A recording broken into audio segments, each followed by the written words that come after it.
Bismillahirrahmanirrahim. Assalamualaikum warahmatullahi wabarakatuh. Innal hamdalillah wassalatu wassalamu ala Rasulillah wa ala alihi wa sahbihi wa man wala. Qala Allah Ta'ala fi kitabihil karim, a'udzu billahi minasyaitonir rajim. Bismillahirrahmanirrahim. Ya ayyuhalladzina amanu taqullaha haqqa tuqatih wa la tamutunna illa wa antum muslimun. Wa qala Rasulullah sallallahu alaihi wasallam, ittaqillaha haitsu ma kunta wa atbi'i sayyi'atal hasanata tamhuha wa khaliqin nas bi khuluqin hasanin. Allahumma la sahla illa ma ja'altahu sahla wa anta taj'alul hazana idza syi'ta sahla. Allahumma anfa'na bima 'allamtana wa 'allimna ma yanfa'una warzuqna 'ilman yanfa'una. Kaum muslimin dan muslimat rahimani wa rahimakumullah, marilah kita bersyukur kepada Allah Subhanahu wa taala atas limpahan nikmat, karunia dan barokah dari Allah Subhanahu wa taala. Sampai detik ini Allah selalu memberikan kita kesehatan, kesempatan, melekatnya iman dan Islam dalam diri kita menjadi sebuah pertanda bahwa Allah Subhanahu wa taala dengan kasih sayangnya selalu meliputi kebaikan demi kebaikan kepada diri kita. Maka marilah kita manfaatkan, maka marilah kita gunakan setiap momen kebaikan yang Allah Subhanahu wa taala sediakan kepada diri kita untuk selalu berbuat baik, untuk senantiasa di jalan kebenaran sebagaimana pendahulu-pendahulu kita, orang-orang saleh terdahulu. Masyarul muslimin, kaum muslimin dan muslimat rahimani wa rahimakumullah. Syekh Abdul Aziz bin Marzuq At-Turaifi faqalallahu asrah, beliau pernah mengatakan, al-muwaffiqu fi Ramadan man yatafarraga li ta'atillah, wal mahrumu fi Ramadan man yatafarraga li ma'siyatih.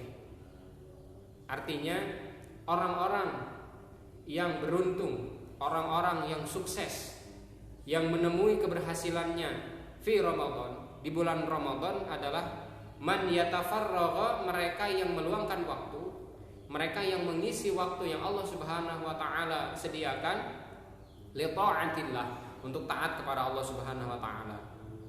Kemudian wal mahrumu fi Ramadan, dan orang-orang yang celaka, orang-orang yang gagal, man yatafarraga, yang ketika memanfaatkan waktu luang atau dia mengisi waktu luang li ma'siyati, yaitu dengan bermaksiat.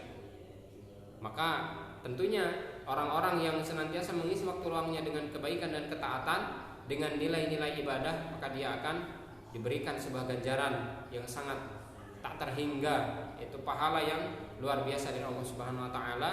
Atau sebaliknya, orang-orang yang menggunakan dengan bermaksiat kepada Allah, tentu dia akan mendapat siksa. Ikhwani rahimani wa rahimakumullah, di sore hari ini masih bersama kami dari Serambi Dakwah KPKN Kota Metro, mengajak untuk kita semuanya, maka marilah isi waktu luang ini, isi dari setiap momen-momen yang Allah Subhanahu wa taala berikan kepada kita, yang ternyata ini adalah sebuah rezeki yang tak terhingga. Maka ini tadi ada yang menghubungi ya. Maka marilah kita isi waktu luang ini hanya untuk bermunajat, hanya untuk berdoa kepada Allah dan mendekatkan diri kepada Allah Subhanahu wa taala. Ikhwan fillah rahimani wa rahimakumullah. Tema kita pada sore hari ini adalah bagaimana diri kita semuanya meraih kekhusyuan di dalam beribadah kepada Allah. Khususnya dalam hal khusyuk ini adalah sifat yang disandang oleh seorang hamba ketika dia melaksanakan ibadah yang sangat-sangat berperan sekali di dalam menghidupkan ruhnya, di dalam menghidupkan hatinya, yaitu tiada lain adalah sholat. Nah, bagaimana seseorang ini meraih kekhusyuan, bagaimana seorang hamba ini meraih ketundukan, khudu', kerendahan diri pada Allah Subhanahu wa taala, yaitu dari apa? Dari sifat khusyuknya. di dalam salatnya, di dalam melaksanakan ketundukan kepada Allah Subhanahu wa taala, dia membawa kekhusyuan hatinya hanya untuk Allah Subhanahu wa taala. Khanifillah rahimani wa rahimakumullah, bahwa Allah Subhanahu wa taala berfirman di dalam surat Al-Mu'minun, dalam surat Al-Mu'minun ayat yang pertama, ayat yang 1 sampai ayat yang kedua, Allah mengatakan a'udzubillahi minasyaitonirrajim. Bismillahirrahmanirrahim. Qad aflahal mu'minun alladzina hum fi salatihim khashi'un. Jadi kata Allah, qad, sungguh telah.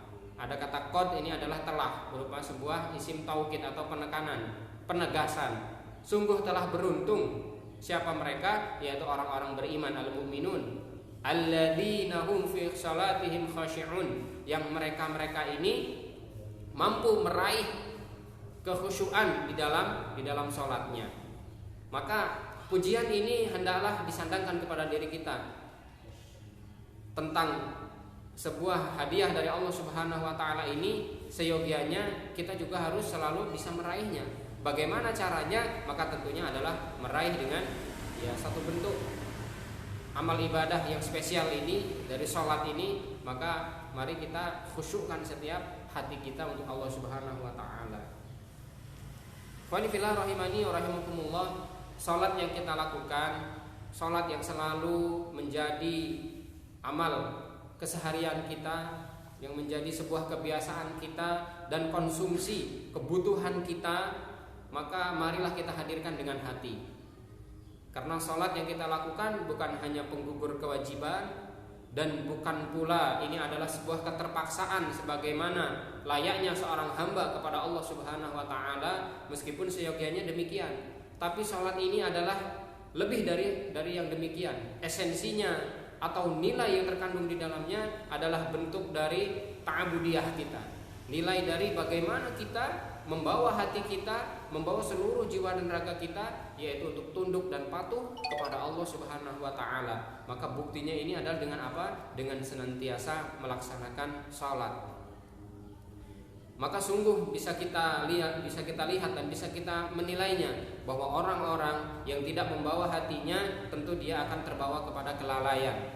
Atau bahkan orang-orang jangankan hatinya yang membawa, dia tidak mau melaksanakan sholat walaupun menggugurkan kewajiban, walaupun mungkin hanya dengan keterpaksaan, tapi dia enggan. Maka tentunya dalam hal ini dia sungguh orang-orang yang kufur kepada Allah. Sungguh dia orang-orang yang terputus rahmatnya dari sisi Allah Subhanahu wa ta'ala. Ikhwani fillah rahimani wa rahimakumullah, bahwa perlu kita perhatikan di dalam kekhusyuan ini ada satu hal yang benar-benar menjadi perhatian bagi diri kita, bahwa di akhir zaman ini atau belakangan ini kekhusyuan ini ternyata sudah disinyalir, ternyata sudah diprediksi bahwa nilai khusyuk yang dimiliki oleh para hamba-hamba Allah, kaum muslimin atau bahkan orang-orang beriman ini sudah dikurangi atau bahkan diangkat. Ini menjadi sebuah sunnatullah. Maka kalau kita bercermin kepada mereka-mereka orang-orang soleh terdahulu dari kalangan para sahabat, para tabi'in, kemudian para tabi'ut tabi'in, generasi salaful ummah, generasi terbaik dari umat ini, tentu mereka selalu menorehkan prestasi, hasil yang sangat luar biasa. Di dalam contohnya adalah bagaimana sholat mereka. Maka kita nanti akan bacakan bagaimana contoh-contoh yaitu di dalam buku ini, Seni Sholat Khusyuk karya Syekh Nada Abu Ahmad. Ini luar biasa. Nah, jemaah rahimani wa rahimakumullah, Rasul sallallahu alaihi wasallam mengatakan awalu syai'in yurfa'u min hadhil ummah, ya. Jadi awal mula sesuatu yang diangkat dari umat ini yaitu apa? Al-khusyu' hatta la tara fiha khashi'an. Jadi kata Rasulullah di dalam hadis riwayat Tabrani di dalam Al-Kabir, beliau bersabda awwalu syai'in yurfa'u min hadhil ummah al-khusyu'u hatta la tara fiha khashi'an.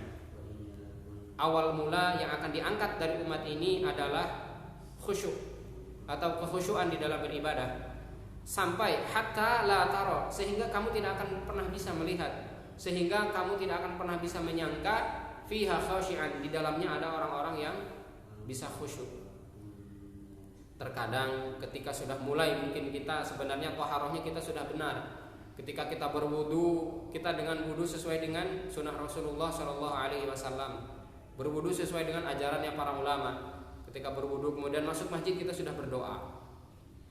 Ketika masuk masjid, masuk kaki kanan, kemudian kita berdoa. Dan ketika kita akan melaksanakan sholat, sudah takbir, sudah semua kita hilangkan segala bentuk godaan, segala bentuk pikiran-pikiran, baik itu yang jahat maupun mungkin pikiran-pikiran yang bersifatnya duniawi. Ketika mulai takbir kita Allahu Akbar, ternyata di dalam takbir kita setan tidak pernah tinggal diam. Padahal kalau orang-orang terdahulu, orang-orang saleh terdahulu, bagaimana mereka diibaratkan laksana tiang, dan bahkan ada burung yang hinggap di atas kepalanya pun disangka oleh burung tadi adalah hanya benda mati, bukan manusia, karena tidak bergeming sedikit pun, tidak bergeser sedikit pun kakinya. Mungkin berbeda dengan kita, ada nyamuk di pipi ditepuk, agak gatal di kepala digaruk-garuk. Ini bagian dari hilangnya rasa khusyuk. Ini harus kita hati-hati, harus kita waspadai para jamaah sekalian, termasuk siapa yang berbicara juga. Kita belum mampu untuk meraih derajat takwa dengan khusyuk dalam sholat kita kepada Allah Subhanahu wa Ta'ala. Terkadang barang yang hilang, yang kemudian kita cari-cari kemana-mana, kita cari ke hilir mudiknya, kita cari ke arah depan kita, seluruh penjuru mata angin sudah kita cari, di rumah, di lemari, kemudian kok di mana kok tidak kunjung tiba. Contoh misalnya tidak kunjung ketemu. Contoh kita mencari mungkin kontak atau kunci motor, yang mana kita akan gunakan untuk isi taklim mungkin, atau mungkin untuk berangkat ke majelis taklim. Ternyata kuncinya tidak ketemu. Akhirnya ternyata keburu kumandang azan maghrib, kita sholat, nah ternyata diingatkan ketika dalam waktu sholat. Ini sebenarnya bagian dari talbis. Supaya apa? Supaya pikiran kita dikacaukan, supaya pikiran kita harus berpikir terhadap dunia demi dunia. Maka kehusyuan inilah yang akan diangkat salah satunya oleh Allah Subhanahu wa Ta'ala. Ini sebabnya mengapa manusia ini tidak khusyuk. Yang pertama adalah dia memikirkan tentang perkara-perkara dunia. Dia selalu disibukkan dengan perkara-perkara duniawinya, sehingga setiap dia menyelesaikan perkara duniawinya sibuk kemudian terpikir dengan perkara duniawi yang lain, sehingga kekhusyuan itu tidak akan melekat di dalam dirinya. Hatinya tidak mampu untuk memberikan instruksi, memberikan perintah kepada seluruh anggota tubuhnya untuk khusyuk di dalam beribadah kepada Allah Subhanahu wa Ta'ala, khususnya di dalam salatnya. Sehingga di benaknya adalah hanya pikiran-pikiran yang sesaat, pikiran-pikiran yang tentunya adalah pikiran tentang dunia semata. Jamaah rahimani wa rahimakumullah, yang kedua adalah tergesa-gesa. Sifat tergesa-gesa ini adalah bagian dari syaitan ya. Bahwa sudah jelas dalam hadis Rasul, al-ajalatu minasyaitan wa ta'anni minallahi ta'ala, bahwa sifat ketergesa-gesaan adalah dari syaitan. Wa ta'anni, sedangkan perlahan-lahan, sedangkan dia bersifat tenang. Ada sifat tenang itu datang dari Allah Subhanahu wa Ta'ala. Maka janganlah tergesa-gesa dalam sholat. Bahwa di sana disebutkan seperti ayam yang mematuk makanan. Ini bagian dari bagaimana hilangnya khusyuk kita di dalam sholat. Karena apa?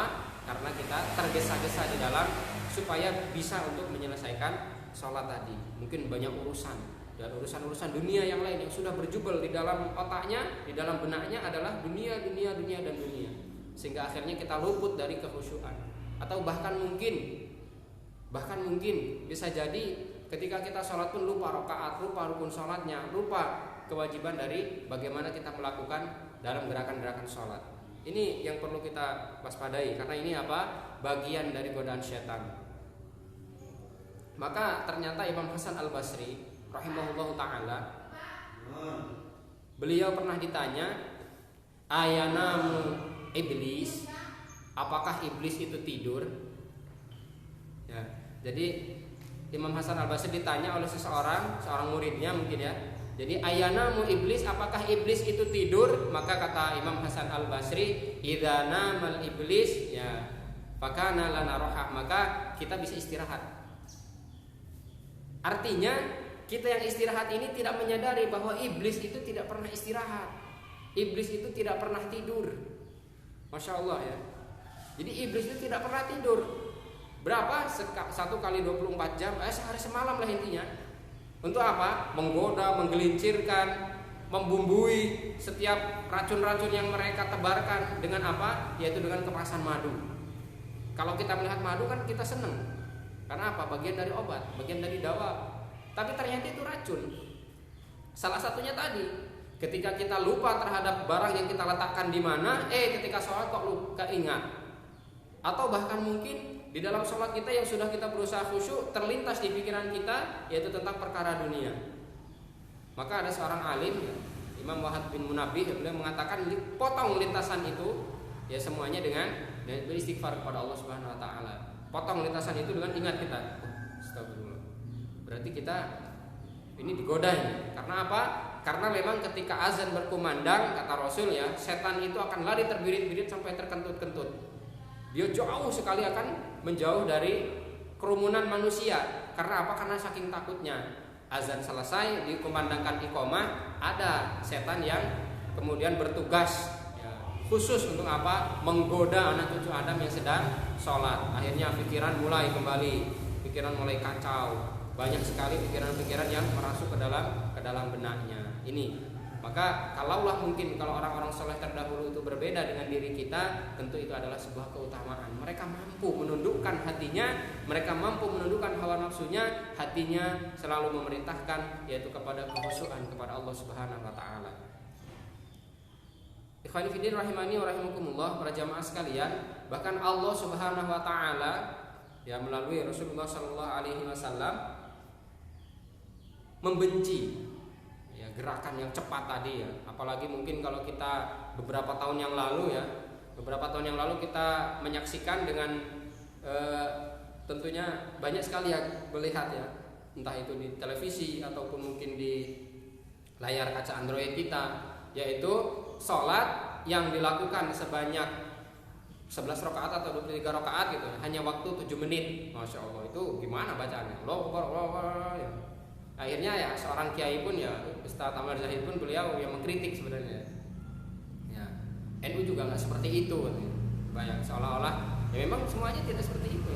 Semuanya ada tata caranya, ada syarat dan rukunnya bagaimana kita sholat itu ya. Bagaimana kita menghadap Allah Subhanahu wa taala itu tidak kemudian seolah-olah seperti orang yang kesetanan atau bahkan orang yang diuber-uber oleh maling. Padahal kita ini adalah menghadap Rabbul Alamin. Kita ini adalah menghadap yaitu Tuhan semesta alam, bukan siapa-siapa. Ini adalah yang menciptakan kita, yang memberikan kita rezeki, yang memberikan kita nafas, yang memberikan kita kehidupan. Selama ini adalah Allah Subhanahu wa taala. Akan kita hadapi, tentu ada rasa malu, ada rasa segan, ada rasa kita takut, tentunya seperti itu harusnya. Kok malah kemudian seolah-olah malah meremehkan ya. Maka Rasul mengatakan la yanzurullah ila rajulin, tidaklah Allah Subhanahu wa taala akan melihat ya ila salati rajulin la yuqimu sulbahu baina ruku'ihi wa sujudihi. Jadi kata Rasulullah, Allah Subhanahu wa taala tidak mau melihat kepada salati rajulin, yaitu salatnya seorang laki-laki, la yuqimu sulbahu, yang tidak menegakkan tulang punggungnya, baina ruku'ihi wa sujudihi, dan juga yang mana di antara ketika dia ruku dan sujudnya. Karena di dalam ruku dan sujud itu ada tumakninah, yaitu berhenti sejenak. Kalau di dalam fikih Syafi'i ya tumakninahnya ini adalah dengan kadar bacaan subhanallah. Tapi ya tentunya bukan subhanallah, bukan seperti itu. Tapi ya tentunya adalah dengan ta'anni tadi, dengan tenang. Ini adalah kadar dari tumakninah. Jamaah rahimani rahimakumullah, satu ketika Rasulullah Shallallahu Alaihi Wasallam masuk ke dalam sebuah masjid ya, kemudian diikuti oleh seorang pemuda. Pemuda ini menguntit Rasul dan akhirnya dia sholat dengan cepat. Akhirnya Rasul tahu. Kemudian dia menghampiri Rasulullah dan memberikan salam, assalamualaikum. Rasul menjawab waalaikumsalam. Sholat lagi, karena kamu belum sholat. Kemudian akhirnya dia melakukan itu tadi, melakukan hal yang serupa. Kemudian sholat lagi sampai 3 kali. Akhirnya Rasul tetap menegur dengan sholat lagi, karena kamu belum sholat. Ya Rasulullah, demi Rob yang telah mengutusmu, ya dengan kebaikan tentunya, dengan agama Islam ini, aku tidak memiliki ilmu yang lain ya selain apa yang aku miliki, maka ajarkanlah, wasiatkanlah kepadaku tentang sholat. Nah, tentang tata caranya seperti apa, aku tidak memiliki kecuali yang tadi. Maka kemudian Rasulullah mengajarkan, saya bacakan ya, bahwa Nabi SAW bersabda, ketika kau berdiri untuk sholat, ucapkan takbir lalu bacalah surah di dalam Al-Quran, dari Al-Quran. Kemudian rukuklah hingga kau merasa tenang atau tumakninah. Kemudian angkatlah kepalamu dan berdiri lurus, yaitu i'tidal ya, sami'allahu liman hamidah. Kemudian lalu sujudlah hingga kau merasa tenang atau tumakninah selama sujudmu. Kemudian Rasul melanjutkan lagi, kemudian duduklah dengan tenang dan kerjakanlah hal yang sama dalam setiap sholatmu. Hadis ini diriwayatkan oleh Bukhari dan Muslim. Hadisnya sahih. Nah, beginilah Rasulullah Shallallahu Alaihi Wasallam sholat. Bahkan mungkin sholat malamnya saja ya, Rasulullah Shallallahu Alaihi Wasallam itu sangat tenang sekali dan lama sekali. Diceritakan oleh Abdullah bin Mas'ud ya, sahabat Abdullah bin Mas'ud radhiyallahu anhu, juga dengan sahabat Ibnu Abbas, Abdullah bin Abbas radhiyallahu anhu, mereka menuturkan bagaimana lamanya. Maka kata Aisyah, jangan tanya bagaimana lamanya Rasulullah Shallallahu Alaihi Wasallam ketika sholat. Tapi ini sholat sunnah ya. Karena ya tentunya kalau kita menjadi imam ya dianjurkan untuk yang mengikuti bagaimana kondisi jamaah. Ada anak kecil, Rasul juga segera ya mempercepat dari sholatnya. Artinya mempercepat bukan tanpa kekhusyuan, tanpa kemudian tumakninah, bukan, tapi segera ya, memberikan ya intinya sebuah pertolongan pertama lah ya, supaya apa? Supaya anak kecil ini segera diredakan dari nangisnya, dari tangisnya. Nah, kalau sendiri Rasulullah ini sangat lama. Beliau membaca dalam satu rakaatnya itu surat Al-Baqarah dengan 286 ayat. Kemudian setelah itu disusulkan dengan, ternyata para sahabat mengira wah ini Rasul mau langsung ruku, ternyata ditambah lagi disusulkan dengan surat Ali Imran. Ali Imran berapa ayat? 200 ayat. Kemudian setelah itu mereka menyangka ini selesai mungkin. Ternyata disusulkan lagi dengan surat An-Nisa. An-Nisa ada sekitar 176 ayat. Sampai kemudian di awal-awal juz ke-6 atau 6 juz sekali berdiri itu Rasul. Nah, maka bagaimana kekhusyuan beliau? Ya tentunya kita sangat-sangat menyadari bagaimana Rasulullah Shallallahu Alaihi Wasallam di dalam tunduknya kepada Allah Subhanahu Wa Taala, khususnya di dalam sholatnya. Jamaah rahimani wa rahimakumullah. Maka bagaimana kemudian supaya kita meraih kekhusyuan di dalam sholat? Bagaimana kita semuanya meraih ketenangan, bisa membawa hati kita sama-sama hadir dan ikut serta di dalam sholat-sholat kita, bukan hanya gerakan belaka, bukan hanya ucapan mulut belaka, bukan hanya kemudian menggugurkan kewajiban tadi. Maka dalam hal ini Rasulullah SAW menasihati seseorang, yaitu dengan mengatakan, ja'a rajulun ila Nabi sallallahu alaihi wasallam, datang ada seseorang mendatangi Rasul sallallahu alaihi wasallam, faqala ya Rasulullah alimni wa aujiz. Ya Rasulullah, ajarkan, berikan nasihat kepadaku, tapi persingkat saja. Maka qala idza kumta fi salatika, apabila kamu mau melaksanakan salat atau mendirikan salat, fasalli salata al-muwaddi'i, maka salatlah seolah-olah kamu akan meninggalkan dunia ini. Tips pertama ini, kalau mau ditulis silakan ditulis, mau direkam monggo direkam ya. Jadi tips pertama dari Rasul, ketika kamu mau melaksanakan salat, maka jadikan momen itu, ketika kamu ingin meraih kekhusyuan ya, jadikan momen itu bahwa pada hari itulah kamu akan meninggalkan dunia. Wala takallamu bikalami ta'tadiru minhu ya. Kemudian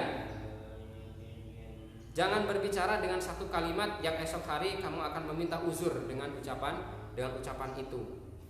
Kemudian wa ajmi al-ba'sa amma fi aidin nas, dan perbanyaklah rasa putus asa terhadap apa yang di tangan orang lain. Artinya banyaklah zuhud, banyaknya berlaku ya nerima dengan apa yang dimiliki oleh mereka.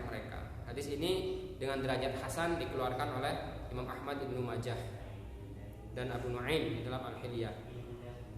Ikhwan rahimani wa rahimakumullah, para jamaah sekalian, ada sebuah kisah yang luar biasa yang sangat-sangat menginspirasi menjadi kisah inspiratif bagi kita semuanya. Bagaimana yaitu Hatim Al-A'sam, ya, Imam Hatim Al-A'sam, yaitu seorang ulama tabi'in. Kalau kita lihat bagaimana kehidupan generasi tabi'in, mereka kebanyakan diwarnai dengan nilai-nilai ibadah yang sangat luar biasa. Mungkin bisa jadi, ya, ini hanya anggapan bagi diri saya pribadi, ya. Mungkin bisa jadi mereka ingin mengejar ketertinggalan bagaimana utamanya para sahabat di sisi Allah Subhanahu wa taala dan di tengah-tengah Rasulullah. Maka mereka menggunakan momen-momen kebaikan itu tadi untuk apa? Yaitu untuk menjadikan segala nilai-nilai kehidupannya adalah untuk beribadah kepada Allah Subhanahu wa taala. Maka diceritakan oleh para sahabatnya, saudara-saudaranya tentang Hatim Al-A'sam. Ikhwani rahimani rahimakumullah, ketika ditanya bagaimana kondisimu ketika engkau sholat wahai imam, ini adalah imam besar yaitu dari kalangan tabi'in, wahai Hatim, gitu ya. Kemudian ia menjawab, ketika saya melaksanakan sholat. Jadi si imam ini mengatakan, saya menganggapkan atau saya beranggapan di depan ini adalah Ka'bah. Bayangkan, di depannya adalah Ka'bah, di belakangnya adalah kematian. Bagaimana anggapan antum kalau antum sudah kemudian dalam kondisi yang demikian? Di depan ini adalah Ka'bah. Ini adalah sebuah kemuliaan. Kita bisa berdekatan dengan Ka'bah berarti memang kita sudah dipanggil oleh Allah Subhanahu wa taala dalam rukun Islam yang kelima. Berarti kita naik haji kemudian itu adalah sebuah kemuliaan salah satunya. Salat di depan Ka'bah. Bayangkan. Ini adalah satu kemuliaan dari dinul Islam. Di belakangnya ada kematian yang siap untuk merenggut nyawa kita. Malakal maut siap untuk mencabut nyawa kita. Entah kita selesai dalam sholatnya atau tidak, maka anggapan ini tentu harus benar-benar kita sandarkan. Kemudian apa? Di kedua telapak kaki saya sedang meniti sirat. Di kedua telapak kaki saya sedang meniti titian jahanam. Subhanallah, bagaimana orang bisa selamat di dalam meniti titian jahanam? Maka anggapan yang ini bisa menjadikan dirinya khusyuk di dalam sholatnya. Di samping kanan saya surga, di samping kiri saya neraka. Dan saya merasakan Allah Subhanahu wa taala senantiasa mengawasi saya. Maka dengan demikianlah saya bisa menjadi orang-orang yang khusyuk di dalam sholatnya.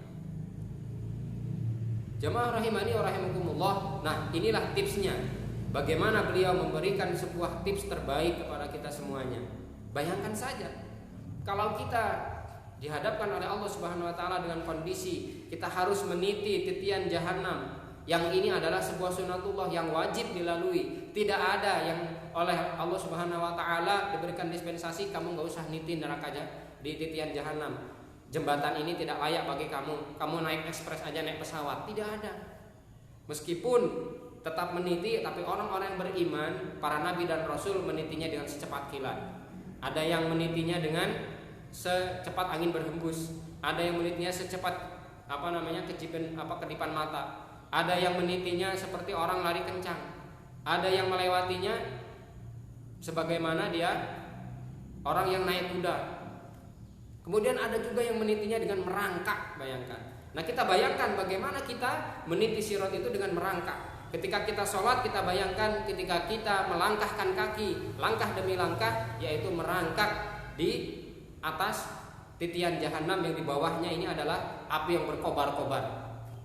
Nah, demikianlah bagaimana gambarannya. Kemudian di sebelah kanan kita sudah dinampakkan keindahan-keindahan surga. Surga itu tidak ada nilainya, harganya. Kalau dibandingkan dengan dunia, ya nggak ada apa-apanya. Dunia itu tidak ada harganya para jamaah sekalian. Maka jangan jadikan dalam diri kita, kalaulah ada yang seperti itu, potong lintasan itu tadi. Itu dari setan. Potong semua lintasan itu, istighfar dalam hati kepada Allah Subhanahu wa taala, maka itu adalah bagian dari talbis, jerat iblis. Supaya apa? Ya supaya di situ adalah menggelincirkan kita, supaya menjadikan diri kita lupa dengan apa yang dibaca. Rasul mengatakan demikian. Ali bin Abi Thalib radhiyallahu anhu, beliau ketika mau sholat, wajahnya mulai pucat. Wajahnya mulai pucat. Mengapa wahai Ali, wahai sahabatku, kok demikian halnya? Maka Ali mengatakan, sungguh pada saat inilah akan dibebankannya amanah. Artinya adalah beliau akan bertemu dengan yaitu Rabbul Alamin. Begitu juga dengan putranya yaitu Hasan bin Ali radhiyallahu anhuma. Begitu juga ketika berwudu mukanya itu menguning, pucat. Karena apa? Karena tentu akan berhadapan dengan yaitu kerajaan yang tidak ada kemuliaannya yang lebih mulia daripada kerajaan Allah Subhanahu wa taala dan Rabbul Alamin, yaitu sebagai ya zat yang menguasai seluruh alam semesta dan jagat raya ini, yaitu sebagai raja di raja. Jemaah rahimani wa rahimakumullah, lalu bagaimana dengan sholat-sholat para ulama-ulama yang lain? Sungguh banyak sekali ya, bisa didapatkan dalam buku ini, Seni Sholat Khusyuk. Ini bukunya, silahkan dibaca, harganya murah ya. Salah satu bentuk dari wujud kita berkorban di dalam dinul Islam adalah dengan menuntut ilmu. Karena dengan mengisi tiap relung hati kita dengan cahaya-cahaya yaitu Allah Subhanahu wa taala.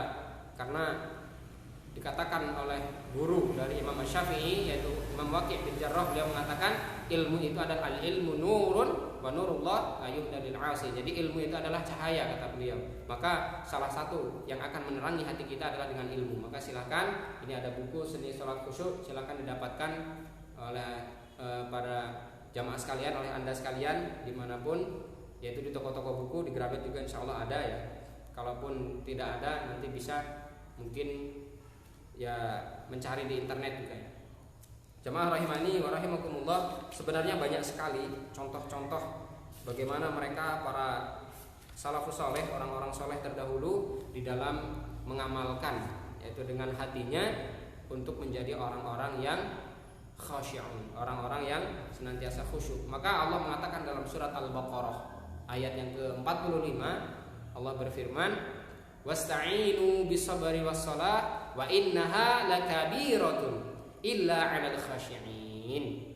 Dan minta tolonglah kalian, memohon pertolonglah kalian, yaitu dengan apa? Memohon pertolonganlah kalian yaitu dengan bisabri, sabar, wassalah, kemudian dengan salat. Wa innaha lakabiratun, sungguh itu sangat berat sekali. Sungguh ini perkara yang sangat-sangat berat sekali untuk dipikul. Illa 'alal khasyi'in, kecuali bagi mereka-mereka yang khusyuk, kecuali bagi mereka-mereka yang merendahkan diri, menundukkan dirinya, yaitu di hadapan Allah Subhanahu wa taala. Alhamdulillah, semoga yang sedikit ini bermanfaat. Insyaallah ini di sisi pertama kita membahas tentang bagaimana kita meraih kekhusyuan di dalam salat. Insyaallah di sore hari yang akan datang atau esok hari kita akan membahas selanjutannya dengan tips bagaimana khusyuk selanjutnya dan bagaimana gambaran-gambaran para ulama di dalam meraih kekhusyuan yaitu di hadapan Allah Subhanahu wa taala.